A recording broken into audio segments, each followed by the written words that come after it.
I'm Dr. Judy Gooch, and on this YouTube channel, I'm trying to educate people who have had brain injury from any cause. So if you'd like to see a whole bunch of prior videos and future videos, go ahead and subscribe. Also, check out on social media, Brainstorm for Brain Injury. Today, I'm going to talk about Jen. And Jen had apraxia of speech.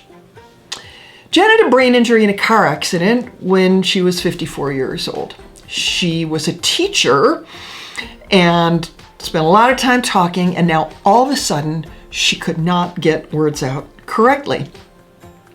Once she asked her husband to pick up some kitchen at the grocery store. He said, "You want me to get kitchen?" And she said, "No, I want you to get kitchen." Well, what she really wanted was chicken. Sometimes Jen couldn't even get words out at all. Jen's speech errors varied.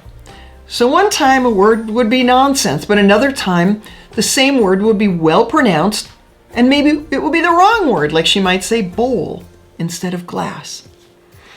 Still, at other times, Jen would move her mouth and start to say a word, but then she couldn't get it out. She would try and finally get something out.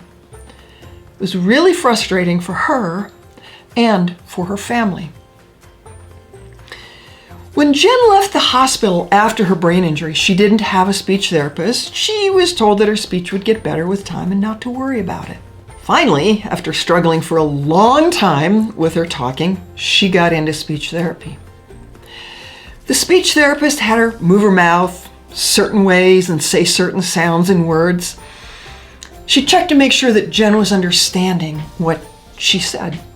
She did strength testing of the mouth, the lips, the tongue, the jaw. When the evaluation was done, the speech therapist said that Jen had apraxia of speech. In simple terms, apraxia of speech is a neurologic condition that affects the brain pathways for planning mouth movements to say words. The brain knows what it wants to say, but the brain's message to the mouth gets jumbled. All the mouth and the face muscles are strong enough, and people know what they want to say, but the neurologic pathways just aren't working correctly. In another video, I describe the concept of apraxia in more detail.